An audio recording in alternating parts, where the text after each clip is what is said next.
চ্যানেলেরই একজন দর্শক কমেন্ট করে জানতে চেয়েছেন বাইরে থেকে অস্বাস্থ্যকর ছাগল নিয়ে এসে কোন পদ্ধতিতে তাদের স্বাস্থ্যবান বানানো সম্ভব। Dakua goat farm YouTube channel থেকে আমি কৃষ্ণ ডাকুয়া প্রত্যেকটি দর্শককে আমার নমস্কার ও ভালোবাসা জানিয়ে শুরু করে দিচ্ছি আজকের এই ভিডিওটি। আজকের এই ভিডিওটির মধ্যে আমি এই সমস্ত বিষয় স্টেপ বাই স্টেপ আলোচনা করব। আমরা কোন পদ্ধতি অবলম্বন করে বাইরে থেকে অস্বাস্থ্যকর ছাগল নিয়ে এসে তাদেরকে স্বাস্থ্যবান তৈরি করি। তো বন্ধুরা, ভিডিওটিকে স্কিপ না করে শেষ মুহূর্ত অবধি অবশ্যই মনোযোগ সহকারে দেখবেন। সম্পূর্ণ ভিডিওটি দেখার পর ভিডিওতে দেওয়া তথ্য যদি আপনাদের ভালো লাগে ভিডিওতে একটা লাইক করতে ভুলবেন না। সঙ্গে ভিডিওটিকে বেশি বেশি করে শেয়ার করে দিয়ে সমস্ত নতুন নতুন ছাগল খামারের উদ্যোক্তা বন্ধুদের দেখার সুযোগ করে দেবেন। আর যে সকল দর্শক আমার চ্যানেলে নতুন, যদি ছাগল পালন এছাড়াও ছাগল পালন সম্বন্ধীয় বিভিন্ন রকম তথ্যগুলি পেতে চান, চ্যানেলটিকে সাবস্ক্রাইব করে বেল আইকনটিকে দাবিয়ে রাখবেন। চলুন তাহলে বন্ধুরা, এবারে দেরি না করে শুরু করে দেওয়া যাক আজকের এই ভিডিওটি। ডাকুয়া গোট ফার্ম ইউটিউব চ্যানেলে সমস্ত দর্শকদের জানাই স্বাগতম। বেকারত্ব দূরীকরণে আধুনিক কৃষি ও পশুপালন আলোচ্য বিষয়। পশুদের বিভিন্ন রকম রোগ, চিকিৎসা ও মেডিসিন, হোমিওপ্যাথিক, আয়ুর্বেদিক এবং অ্যালোপ্যাথি। নমস্কার বন্ধুরা, শুরু করে দিচ্ছি আজকের এই গুরুত্বপূর্ণ ভিডিওটি। বাইরে থেকে অস্বাস্থ্যকর ছাগল নিয়ে এসে কোন পদ্ধতিতে তাদের স্বাস্থ্যবান বানানো সম্ভব। এর আগে একটা ভিডিওতে অবশ্যই দেখেছেন আমি হাট থেকে 7 পিস ছাগল কালেকশন করে নিয়ে আসি। যে সময় ছাগলগুলোকে নিয়ে আসা হয়, ছাগলগুলো দেখতে একদম উস্কো খুস্কো ছিল, যাদের শরীরে কোনো শাইনিং ছিল না, ওজন কম ছিল এবং অস্বাস্থ্যকর হাড়গোড় বেরোনো। কিন্তু 15 দিনের মধ্যে সেই ছাগলগুলোকে আমি কিন্তু ডেভেলপ করাতে পেরেছি। তার স্বাস্থ্য, তার সৌন্দর্য দুটোকেই আমি উন্নতি করাতে পেরেছি। তো এর জন্য কোন কোন পদ্ধতিগুলি আমরা অবলম্বন করলাম। তো বন্ধুরা, এর আগেও বহু ভিডিওতে আমি আলোচনা করেছি, যদি কোনো নতুন খামারি বাইরে থেকে ছাগল কিনে নিয়ে আসেন তো অবশ্যই তাকে নিয়ে আসার পরে স্যানিটাইজ করতে হবে এবং তাকে কোয়ারেন্টাইন করে রাখতে হবে। এবং এটাও বলেছি যে নতুন খামারি যখন ওনার খামারে ছাগল ওঠাবেন, সেটা যেন কোনো হাট থেকে তোলা না হয়, কোনো খামারের কাছ থেকে তুলবেন, নয়তোবা গ্রামাঞ্চল থেকে কালেকশন করে দেখে বুঝে যেন কোনো রোগে আক্রান্ত না থাকে সেই ধরনের ছাগলকে নিয়ে আসতে হবে। তো বন্ধুরা, অনেকে হয়তো এটা প্রশ্ন করতে পারেন যে তাহলে তোমার ফার্মে কেন হাট থেকে ছাগল তোলা হচ্ছে। তো দেখুন, এরকম গ্রামাঞ্চলে খুঁজে খুঁজে আমি সেরকম ছাগল পাই না বা সেরকম সময়ও হয় না, এর জন্য আমি কিন্তু ডাইরেক্ট হাট থেকে নিয়ে আসি। তো আমি যেভাবে করি, মানে হাট থেকে নিয়ে আসি, সেটা কিন্তু আপনারা ট্রাই করবেন না। যদি আপনার অভিজ্ঞতা থাকে তো তবেই করবেন। কারণ হয়তো আমি হাট থেকে নিলাম, আমার দেখে কেউ একজন হাট থেকে নিয়ে এসে ছাগলকে সেটিং করানোর চেষ্টা করলো খামারে, বা খামারে ঢুকিয়ে দিল, তার ফার্মে মহামারী শুরু হলো, তখন হয়তো আমার দোষ দেবে যে ডাকুয়াদার ভিডিওতে বলা হয়েছে হাট থেকে ছাগল তুলে তাদের সেটিং করান। তো এই জন্য বন্ধুরা, আগেই আমি সেই কথাটা বলে দিচ্ছি, যদি আপনার অভিজ্ঞতা থাকে তবেই আপনি হাট থেকে নিয়ে এসে তাদের সেটিং করাতে পারেন। তো যাই হোক, আমি আগে যখন ছাগল তুলতাম স্বাস্থ্যবান সুন্দর ছাগল তুলতাম, কিন্তু এবারে অস্বাস্থ্যকর ছাগল তুলেছি কেন, এই বিষয়টা নিয়ে আগের ভিডিওতে আলোচনা করেছি। তো আজকে কোন কোন জিনিসগুলি এর উপর অ্যাপ্লাই করা হলো সেই বিষয়টা বিস্তারিতভাবে আলোচনা করছি। তো প্রথমে যে ছাগলগুলো নিয়ে আসা হলো, নিয়ে আসার পর প্রথম যেটা আমাদের ধাপ, সেটা হচ্ছে তাকে স্যানিটাইজ করা হয়। স্যানিটাইজ করানোর পর, করানো হয় কি দিয়ে, সেটা হচ্ছে পটাশিয়াম পারম্যাঙ্গানেট জলে গুলিয়ে তার মুখের ভিতরটা ওয়াশ করে দেওয়া হয় এবং তার পুরো শরীরে স্প্রে করা হয় এবং তার পা গুলো পটাশিয়াম জল দিয়ে ভালোভাবে ধুয়ে দেওয়া হয়। এরপরেও তার আমরা একটা মিক্স অয়েল তৈরি করি, যে মিক্স অয়েলের ভিডিও আমার চ্যানেলে পেয়ে যাবেন। সেই মিক্স অয়েলটা নাকে দিনে 2 বেলা 2 ml করে দেওয়া হতো।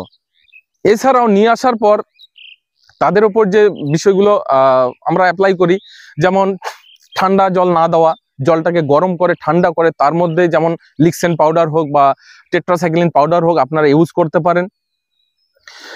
সেটা ইউজ করার পর পরের দিন থেকে, মানে সেই দিন নিয়ে আসার পরে কিন্তু তাদেরকে সঙ্গে সঙ্গে জল দেওয়া হয় না, 3-4 ঘন্টা পরে জল দেওয়া হয়। কোনো দানা খাবার দেওয়া হয় না, যে খাবারটা তারা পছন্দ করছে পাতা খাবার বা ঘাস, সেটা দেওয়া হয়। এরপরে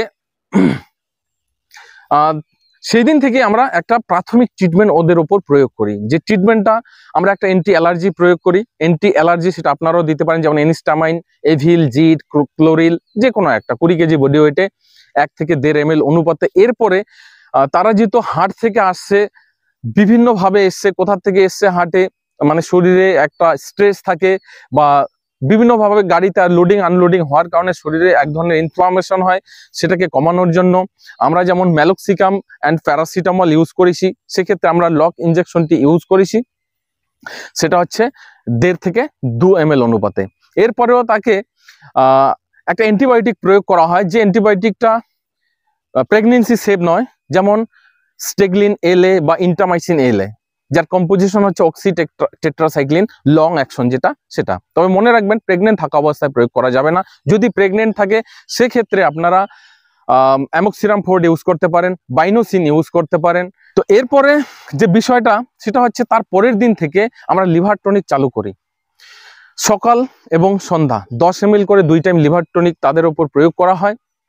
সঙ্গে তাদের দেওয়া হয় বায়োবুস্ট বোলাস হাফ করে এবং ডাইজেস্টোফেট পাউডার বা রুচাম্যাক্স পাউডার, যেটাই আপনারা দিতে চান 5 গ্রাম করে দিনে 2 টাইম। এছাড়াও তাদের উপর একটা ভিটামিন বি কমপ্লেক্স প্রয়োগ করা হয়, যেমন লিপসি বা পেপসিড সি, যার মধ্যে vitamin B complex liver extract with choline chloride থাকে। এটা 20 কেজি বডি ওয়েটে 1 ml অনুপাতে প্রয়োগ করতে পারেন, যেটা আমরা করেছি। এছাড়াও তার উপরে ভিটামিন এ ইনজেকশন আমরা প্রয়োগ করেছি এবং সেই ছাগলগুলোকে যথারীতি ওনাদের যে পছন্দের খাদ্য সেটা দেওয়ার আমরা চেষ্টা করেছি। আর আপনাদেরও তাই করতে হবে, যে ছাগলগুলো নিয়ে আসলেন, যে মালিকের কাছে আগে ছিল সেখানে যেভাবে অযত্নে ছিল, মানে ছাগল যখন কিনবেন সেখানে দেখেই তো বুঝতে পারবেন যে তার বডি স্ট্রাকচার ভালো কিন্তু খাদ্যের অভাবে তার শরীর স্বাস্থ্য ভালো নয়। তো ওইখানে যে কষ্টের মধ্যে ছিল, এখানে যদি নিয়ে এসে আপনি ভালো খাবার দিতে পারেন, সহজে তার মাইন্ড সেটিং হয়ে যাবে। মাইন্ড যখন সেটিং হয়ে যাবে, বাকি কিন্তু অটোমেটিক তার শরীর যেন ধীরে ধীরে ডেভেলপ করতে শুরু করবে। এবং এই যে মেডিসিনগুলো প্রয়োগ করবেন, তার শরীরের ভিতরে যে ধরনের প্রবলেমগুলো ক্রিয়েট হতে পারে, তার অ্যাডভান্স হিসেবে যদি আপনারা এগুলো প্রয়োগ করেন, তো সেগুলো আর হওয়ার চান্স থাকে না।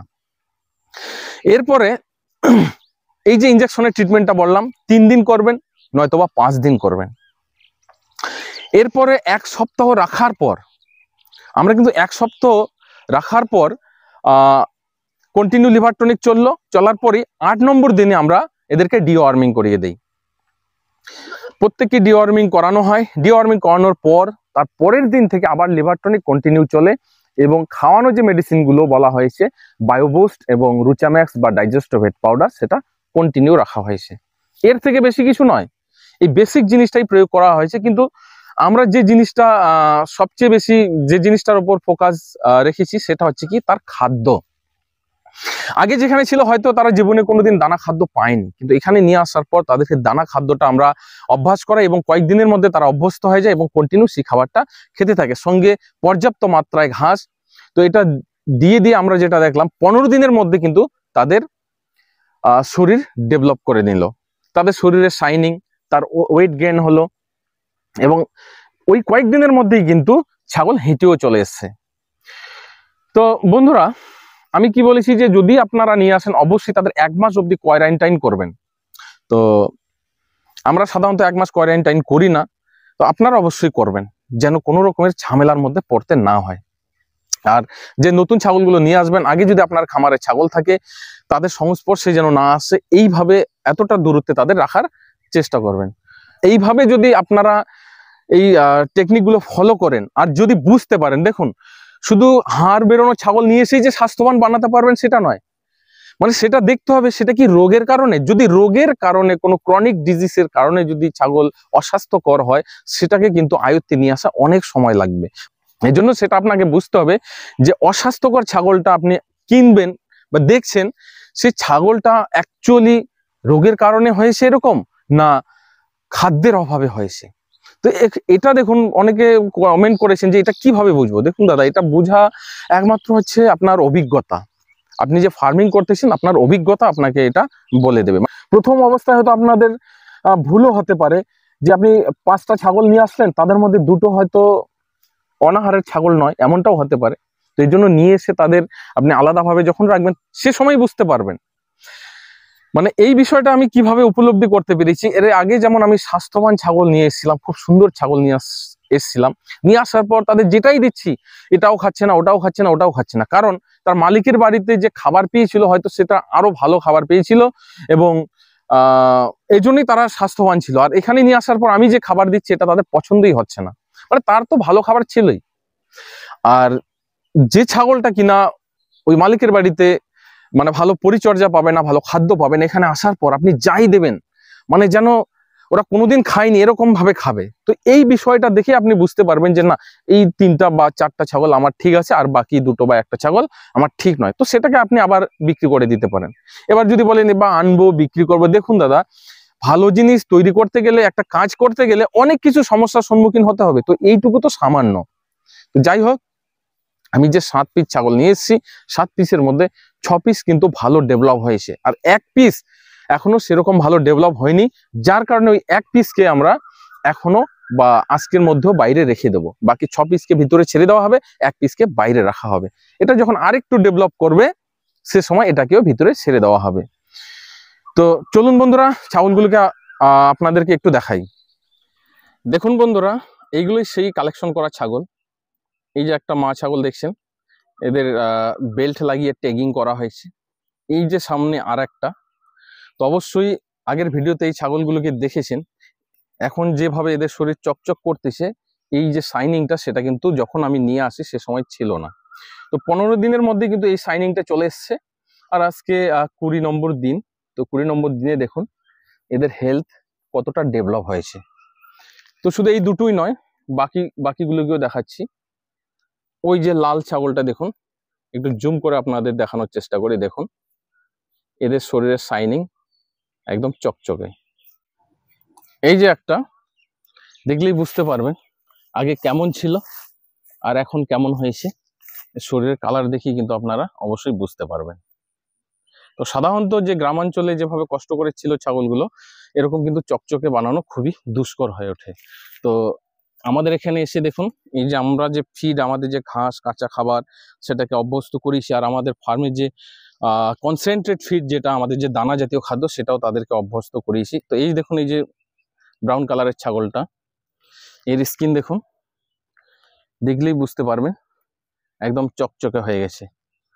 একেও কিন্তু ট্যাগিং করা হয়েছে। আর এখানে এই দুটো ছাগল দেখুন। তো এই ছাগলটার একটু হেলথ ডেভেলপ কম হয়েছে, কিন্তু এটার বেশ ভালো হয়েছে। দেখুন একদম কালো কুচকুচে, এদের স্কিন ব্ল্যাক বলে অতটা বোঝা যাচ্ছে না। একেও কিন্তু ট্যাগিং করা হয়েছে। তো এই হচ্ছে বন্ধুরা আমাদের ছাগলগুলো। ওইখানে রয়েছে 4 পিস। এই যে এটা হচ্ছে লাল কালারেরটা 5 পিস, এই যে কালো একটা 6 পিস, একটা 7 পিস। তো তার সঙ্গে এই ভিডিওর মধ্যে আর একটা জিনিস দেখাই। এই যে ব্রিডারটা, ব্ল্যাক বেঙ্গলের ব্রিডার, পিওর ব্ল্যাক বেঙ্গল, এটা আমি খবরে পাই বলে এটাকে কিন্তু নিয়ে আসি। তো একটু অন্ধকার অন্ধকার লাগছে বলে ভালো বোঝা যাচ্ছে না, তবুও চেষ্টা করছি আপনাদের দেখানোর। এই যে ব্রিডারটা, এটা 10 মাসের মতো বয়স হবে। একে কিন্তু আমি, দর্শক বন্ধুরা, কেমন লাগলো সম্পূর্ণ ভিডিওটি অবশ্যই কমেন্ট বক্সে কমেন্ট করে লিখবেন। যদি আরো অন্য কোনো বিষয়ের উপর আপনারা ভিডিও দেখতে চান, সেটাও কমেন্টে লিখবেন। আমি অবশ্যই চেষ্টা করব আপনাদের কমেন্টের উপর ভিত্তি করে ভিডিওগুলি বানানোর। তো আজকের ভিডিওটা এই পর্যন্তই। পরবর্তীতে নতুন আরেকটি ভিডিও নিয়ে আপনাদের সামনে হাজির হব। ততক্ষণে আপনারা সকলে ভালো থাকুন, সুস্থ থাকুন। জয় হিন্দ, জয় ভারত।